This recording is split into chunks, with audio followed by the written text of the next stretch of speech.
സ്നേഹമറിയാതെ എനിക്കൊന്നും വരികയില്ല. അവൻ അനുവദിക്കാതെ എനിക്കൊന്നും ഭവിക്കില്ല. യേശുവേ നീ എൻ ആശ്രയം, യേശുവേ നീ എൻ സങ്കേതം. അനുവാദം അഥവാ അനുമതി എന്ന വാക്ക് എല്ലാ മേഖലകളിലും അനിവാര്യമായ ഒന്നാണ്. ഇംഗ്ലീഷ് ഭാഷയിൽ പെർമിഷൻ എന്നാണ് ഈ പദത്തിനെ പൊതുവെ ഉപയോഗിച്ചിരിക്കുന്നത്. മറ്റു പല വാക്കുകളും ഉണ്ട്, അത് പിന്നാലെ പറയാവുന്നതാണ്. ഏതൊരു കാര്യവും ചെയ്യാനുള്ള അധികാരം അഥവാ ഔദ്യോഗികമായ സമ്മതം എന്നാണ് ഈ വാക്കിൻ്റെ അർത്ഥം, അഥവാ അപ്രൂവൽ ടു ഡു സംതിങ്.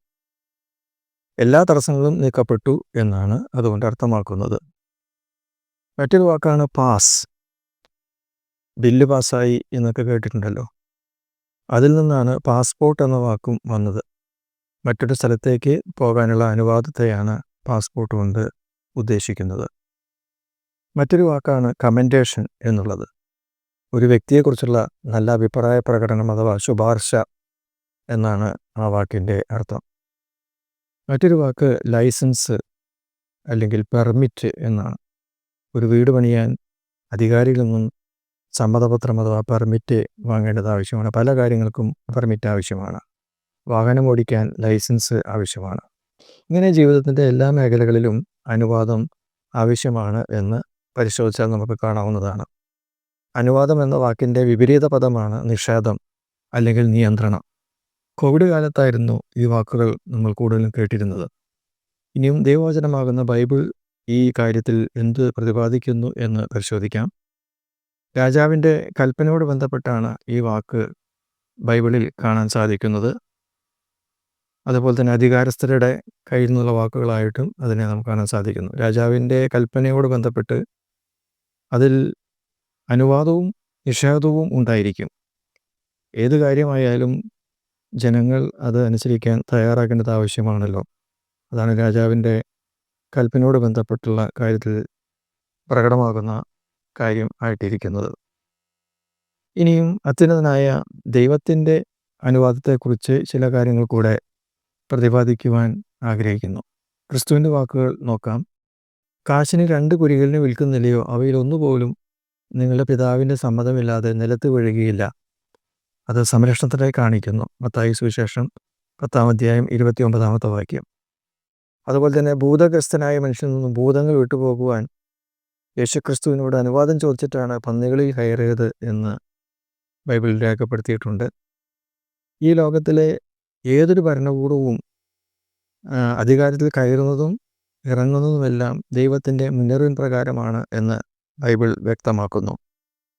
അവരെ വാഴിക്കുന്നതും മാറ്റുന്നതും ദൈവമാണ് എന്നാണ് ദാനിയേൽ പ്രവചനം 4-ാം അധ്യായം 32-ാം വാക്യം വായിക്കുമ്പോൾ കാണാൻ സാധിക്കുന്നത്. അതുപോലെ തന്നെ റോമാലേഖനം 13-ാം അധ്യായം 1-ാം വാക്യത്തിലും അത് പ്രതിപാദിക്കുന്നുണ്ട്. ആദ്യ മനുഷ്യരായ ആദാമും ഹവ്വയും പാപം ചെയ്തതിൻ്റെ ഫലമായി അവർ ദൈവസന്നിധിയിൽ നിന്നും പുറന്തള്ളപ്പെട്ടു. അവർ തിരികെ തോട്ടത്തിൽ കയറാതിരിക്കുവാൻ അഥവാ ദൈവസന്നിധിയിലേക്ക് പ്രവേശിക്കാതിരിക്കുവാൻ ദൈവം പ്രവേശന കവാടം അടച്ചു, നിഷേധിച്ചു എന്ന് കാണാൻ സാധിക്കുന്നു. അങ്ങനെ ദൈവത്തിൽ നിന്നും അകറ്റപ്പെട്ട മനുഷ്യനെ സ്നേഹവാനായ ദൈവം വീണ്ടും ദൈവത്തോട് അടുപ്പിക്കുവാനായി മനുഷ്യാവതാരമെടുത്ത് ഈ ഭൂമിയിലേക്ക് വരുവാനിടയായി തീർന്നു. കർത്താവായ യേശുക്രിസ്തുവിലൂടെ ദൈവത്തിൻ്റെ മക്കളായി തീരുവാനുള്ള അധികാരവും നൽകി. യോഹന്നാൻ 1-ാം അധ്യായം 12-ാം വാക്യത്തിൽ അത് രേഖപ്പെടുത്തിയിരിക്കുന്നു. മുമ്പേ ദൈവത്തിൽ നിന്നും അകന്ന് ദൂരത്തായിരുന്ന നിങ്ങൾ ഇപ്പോൾ ക്രിസ്തു യേശുവിൽ ക്രിസ്തുവിൻ്റെ രക്തത്താൽ സമീപസ്ഥരായി തീർന്നു. എഫേസ്യർ 2:13. യേശുക്രിസ്തു മുഖാന്തരം ഇരുപക്ഷക്കാർക്കും ഏകാത്മാവിനാൽ പിതാവിലേക്ക് പ്രവേശനം ഉണ്ട്. എഫേസ്യർ 2:18. മനുഷ്യനെ ദൈവത്തെങ്കിലേക്കുള്ള വഴി തുറന്നു തന്നത് ക്രിസ്തുവാണ്. യേശു തൻ്റെ ദേഹമെന്ന തിരശ്ശീലയിൽ കൂടി ജീവനുള്ള പുതുവഴി തുറന്നു. അതിലൂടെയാണ് പാപിയായ മനുഷ്യനെ ദൈവസന്നിധിയിലേക്കുള്ള പ്രവേശനം ലഭിച്ചത്, അതിനുള്ള ധൈര്യവും ലഭിച്ചത് എന്ന് എബ്രായ ലേഖനം 10-ാം അധ്യായം 19-20 വാക്യങ്ങളിൽ രേഖപ്പെടുത്തിയിരിക്കുന്നു. യേശുക്രിസ്തു ഇപ്രകാരം പറഞ്ഞു: ഞാൻ തന്നെ വഴിയും സത്യവും ജീവനുമാകുന്നു. ഞാൻ മുഖാന്തരമല്ലാതെ ആരും പിതാവായ ദൈവത്തെങ്കിലേക്ക് എത്തുന്നില്ല. യോഹന്നാൻ 14:6. യേശുക്രിസ്തുവാണ് നമുക്ക് ദൈവത്തെങ്കിലേക്കുള്ള പ്രവേശനത്തിന് അനുമതി നൽകിയത്. ഈ ലോക ജീവിതത്തിൽ കഷ്ടങ്ങളും പ്രതിസന്ധികളും വരുമ്പോൾ തോറ്റ് നിരാശപ്പെട്ട് പിന്മാറിപ്പോകാതെ വിജയകരമായ ജീവിതം നയിക്കുവാൻ ദൈവത്തിൻ്റെ കൃപ ആവശ്യമാണ്. അതുകൊണ്ട് കരുണ ലഭിപ്പാനും തത്സമയത്ത് സഹായത്തിനുള്ള കൃപ ലഭിക്കാനുമായി നാം ധൈര്യത്തോടെ ദൈവത്തിൻ്റെ കൃപാസനത്തിൻ്റെ അടുത്ത് ചെല്ലുക. എബ്രായർ 4:16. പാപിയായ മനുഷ്യനെ നഷ്ടമായ സ്വർഗരാജ്യം യേശുക്രിസ്തുവിലൂടെ തുറക്കപ്പെട്ടിരിക്കുന്നു. ആർക്കും ക്രിസ്തുവിലൂടെയുള്ള വിശ്വാസം മുഖാന്തരം ദൈവരാജ്യത്തിലേക്കുള്ള പ്രവേശനം, അതിനുള്ള അനുവാദവും ലഭിച്ചിരിക്കുന്നു. ഈ നല്ല അവസരം പാഴാക്കാതെ പ്രയോജനപ്പെടുത്തുകയാൽ എല്ലാവർക്കും പ്രയോജനമാണ്. അത് എല്ലാവർക്കും അതിനിടയായി തീരട്ടെ എന്ന് ആശംസിക്കുകയും പ്രാർത്ഥിക്കുകയും ചെയ്യുന്നു. God bless you.